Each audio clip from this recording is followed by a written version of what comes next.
دیکھیے اسلام ٹائم کی قدر و قیمت کو سمجھاتا ہے. ٹائم قرآن کریم میں ہے ان الصلاۃ کانت علی المؤمنین کتابا موقوتا. نماز جو ہے مسلمانوں کے اوپر جو فرض ہے یہ اپنے مقررہ وقت میں ہے. ظہر کی نماز اس کے لیے ایک الگ ٹائم مقرر ہے, عصر کی نماز الگ ٹائم مقرر ہے, مغرب کی نماز اس کے لیے ٹائم مقرر ہے, عشاء کی نماز اس کے لیے ٹائم مقرر ہے, فجر کی نماز اس کے لیے ٹائم مقرر ہے. ہر نماز کے لیے ٹائم فکس کیا ہوا ہے. اگر ابھی آپ فجر کی بعد ظہر کی نماز, عصر کی نماز, مغرب کی نماز, عشاء کی نماز, دیکھیے سمجھیے میں کہاں لے جا رہا ہوں آپ کو. عشاء کی نماز ہر نماز اگر ایک ساتھ پڑھ لیں گے تو یہ نہیں چلے گا, کیونکہ ہر ایک کے لیے ٹائم مقرر ہے. ظہر کے لیے الگ سے ٹائم مقرر ہے, عصر کے لیے الگ سے ٹائم مقرر ہے, پانچوں نمازوں کے لیے 5 وقت کا ٹائم مقرر ہے. اور یہ بھی نہیں کہ ابھی فجر کا ٹائم ہے اور اب ظہر کی نماز اور عصر کی نماز اس ٹائم پڑھ لیں, یہ بھی نہیں. ہر نماز کے لیے ٹائم مقرر ہے. تو اسلام ٹائم کی قدر و قیمت کو سکھاتا ہے, اور ٹائم سے اگر آپ تھوڑا ہٹ جائیں تو کیا گڑبڑی پیدا ہوتی ہے معلوم ہے؟ سنیے, غالباً غزوہ خیبر کے موقع پر یہ صحابہ کرام کو مال غنیمت جو حاصل ہوئی, تو مال غنیمت حاصل ہونے کے بعد چونکہ وہ مسلمانوں میں تقسیم کیا جاتا ہے. یہ جو آج جلسے کے اوپر جس کا اثر پڑا ٹائم گڑبڑ ہونے کی وجہ سے, اسی پر میں کچھ باتیں آپ کو سنا دوں. سنیے, تو بعد میں مسلمانوں میں وہ مال تقسیم ہوتا ہے, تو 1-2 دن کے بعد اللہ کے رسول نے ایک اعلان کرنے والے کو بھیجا کہ جاؤ اعلان کر دو کہ جن کے پاس جو مال ہے, جنگ سے لوٹا ہوا مال, غنیمت کا مال, جو لوٹا ہوا مال ہے وہ مال یہاں لا کر کے جمع کر دے, وہ مال یہاں لا کر کے جمع کر دے. تو ایک صحابی کو ایک چادر ملی تھی, غور سے سنیں, ایک چادر ملی تھی, خوبصورت چادر.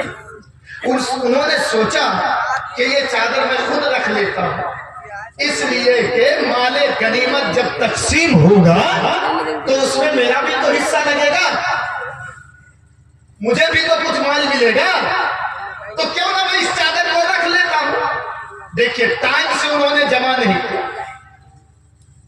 مال تقسیم ہو جانے کے بعد, اعلان سننے کے بعد جن کے پاس جو تھا سب لے جا کر کے نبی اکرم کے پاس جمع کر دیے, اور اللہ کے رسول نے صحاباؤں کے درمیان وہ مال تقسیم کر دیا. صحاباؤں کے درمیان اب ہوا کیا, ان کو 2-4 دن کے بعد ان کے دماغ میں یہ بات آئی کہ نہیں یہ تو کام میں نے غلط کیا. ارے لینا ہی تھا تو جمع کرنے کے بعد میں لیتا, لینا ہی تھا تو جمع کرنے کے بعد میں لیتا, نہیں یہ کام تو غلط ہو گیا. یہ چادر لے جا کر کے اللہ کے رسول کے پاس لے جاتے ہیں. اللہ کے رسول لیجیے, کہا کیا ہے یہ؟ کہا جنگ سے لوٹا ہوا مال ہے. کہا تم نے اعلان سنا تھا؟ کہا ہاں اللہ کے رسول. پھر لائے کیوں نہیں؟ کہا کہ میرے نیت میں گڑبڑی پیدا ہو گئی تھی, لالچ کہ چلو یہ خوبصورت چادر ہے, ارے مجھے بھی تو حصہ ملے گا, تو یہ چادر میں ہی رکھ لیتا ہوں. اللہ کے رسول نے کہا نہیں, اب یہ چادر میں نہیں لوں گا, اس لیے کہ اعلان سننے کے بعد تم نے جو چادر رکھ لی تھی, یہ اعلان سننے کے بعد ٹائم سے تم نے جمع نہیں کیا. یہ دیکھیں وقت کی قدر و قیمت, انہوں نے وقت کو قیمتی نہیں سمجھا, بعد میں لے جا رہے ہیں نبی اکرم کے پاس. تو یہ ہوا کہ وقت پر جمع نہ کرنے کی وجہ سے نبی کریم جناب محمد رسول اللہ صلی اللہ تعالی علیہ وسلم نے اس چادر کو لینے سے انکار کر دیا، اس چادر کو کہ میں اب اس کے کتنے ٹکڑے کروں اور کتنے صحابہ کرام میں اس کو تقسیم کروں، نہیں اب یہ چادر میں نہیں لوں گا۔ اللہ کے رسول نہیں، اگر آج ہم وقت کی قیمت کو سمجھتے تو اس کا اثر جلسے کے اوپر اس طریقے سے نہیں پڑتا۔ کچھ دنوں کے بعد وہی صحابی جنگ کے میدان میں مردانہ وار لڑے، جنگ کے میدان میں لڑتے رہے اور لڑتے شہید ہو گئے۔ تو صحابہ کرام نے کہا کہ دیکھیے جنتی آدمی کو، ارے کتنے کافروں کو اس نے جہنم رسید کیا، پہنچایا، اب یہ مردانہ وار لڑ رہا تھا بہادر کی طرح اور یہ بھی شہید ہو گیا، تو یہ تو جنت میں جائے گا۔ نبی اکرم نے کہا کیا کس کے بارے میں تم جنت کی بات کر رہے ہو؟ کس کے بارے میں؟ ان کے بارے میں۔ ارے انہوں نے یہ چادر ملی تھی اس کو جنگ سے لوٹا ہوا مال، اور یہ چادر جو انہوں نے رکھ لی تھی یہ جہنم کی آگ بن کر کے اس کے اوپر لپک رکھی ہے۔ تم جنت کی بات کر رہے ہو؟ جنت کی؟ دیکھیے وقت کی قدر و قیمت۔ لہذا آخر میں ایک آیت کریمہ کا ترجمہ کر کے میں اپنی بات کو ختم کرتا ہوں۔ اس جلسے کا لب لباب اور خلاصہ میں ایک آیت کے اندر، لب لباب اور خلاصہ میں ایک آیت کے اندر بیان کر دوں۔ اِلَّا الَّذِينَ آمَنُوا وَعَمِلُوا الصَّالِحَاتِ لَهُمْ جَنَّاتٌ تَجْرِي مِن تَحْتِهَا الْأَنْهَارُ ذَلِكَ الْفَوْزُ الْكَبِيرُ۔ مغرب کے بعد سے لے کر کے اب تک جو آپ قرآن و حدیث کی بات سنیں تو سبوں کے دلوں میں ایک ہی خواہش ہے، دنیا بھی اچھی ہو اور مرنے کے بعد جنت ملے۔ یہی نا خواہش ہے، تمنا سبوں کی یہی ہے، دنیا ٹھیک ٹھاک ہو اور مرنے کے بعد جنت ملے۔ میں کر دیتا ہوں، دنیا بھی چاہتے ہیں لوگ اور مرنے کے بعد جنت ملے، یہی خواہش ہے سبوں کی، مرد کی، عورت کی، بوڑھے کی، بچے کی، چھوٹوں کی، بڑوں کی، ہر ایک کی یہی خواہش ہے اور ہونا بھی چاہیے۔ اس لیے کہ نبی اکرم نے دعا میں یہ بھی سکھایا، ربنا آتنا فی الدنیا حسنۃ وفی الآخرۃ حسنۃ وقنا عذاب النار۔ دنیا میں بھی کچھ اچھائیاں ہیں، دنیا میں بھی جو کہتا کہ نہیں دنیا سے ہم کنارہ کش ہو جائیں گے، الگ تھلگ رہیں گے، دنیا سے ہٹ جائیں گے، خالی اللہ اللہ نہیں، دنیا میں بھی کچھ اچھائیاں ہیں۔ رب سے دعا کرو، ربنا آتینا فی الدنیا حسنہ، دنیا میں جو اچھی چیزیں ہیں اس کو بھی تم دنیا میں اس کو حاصل کرو، اور آخرت میں بھی کچھ اچھی چیزیں ہیں۔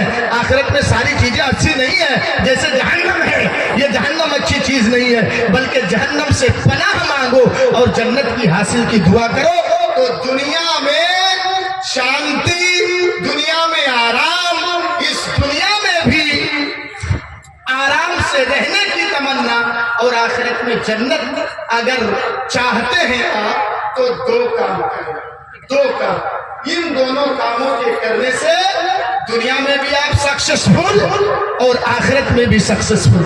بس پورے جلسے کا نچوڑ بتا رہا ہوں، پورے جلسے کا، اس کو یاد کیجیے اور یہی دماغ میں آپ یہ بات لے کر کے اٹھ کے ابھی گھر جائیے، دو چیز کیجیے تو دنیا میں بھی آپ کامیاب اور آخرت میں بھی کامیاب۔ کون سی دو چیز؟ اِلَّا الَّذِينَ آمَنُوا، جو لوگ ایمان لائے، ایمان، وَعَمِلُوا الصَّالِحَاتِ، اور ایمان کے ساتھ ساتھ نیک اعمال بھی کیے۔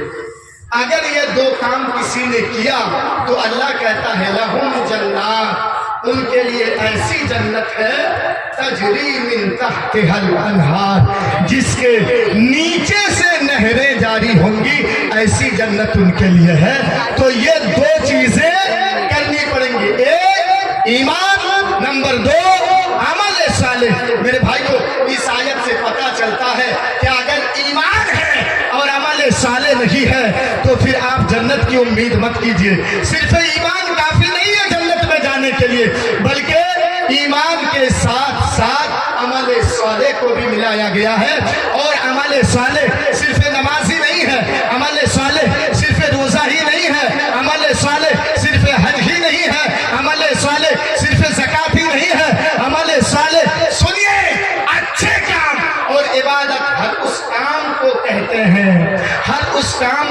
کرتے ہیں جس سے اللہ راضی اور خوش ہو جاتا ہے، یہ ہے عبادت۔ صرف نماز ہی عبادت نہیں ہے، صرف روزہ ہی عبادت نہیں ہے، بلکہ عبادت ہر اس کام کو کہتے ہیں جس سے اللہ رب العالمین راضی اور خوش ہو جائے۔ جیسے آپ کے گھر کے قریب کوئی غریب عورت ہے، کوئی بیچارہ غریب آدمی ہے، آپ نے چپکے سے اس کو کچھ ہیلپ کر دیا، کچھ مدد کر دی، آپ نے کچھ پیسے دے دیے، پیسے اس کے ہاتھ میں پکڑوا دیے آپ نے، چلو اس کو رکھ لو، سبزی خرید لینا، کپڑا خرید لینا، جیکٹ خرید لینا، تو جانتے ہیں یہ بھی عبادت ہے اور اللہ اس سے بھی خوش ہوتا ہے اور اللہ آپ کو نیکی دے گا۔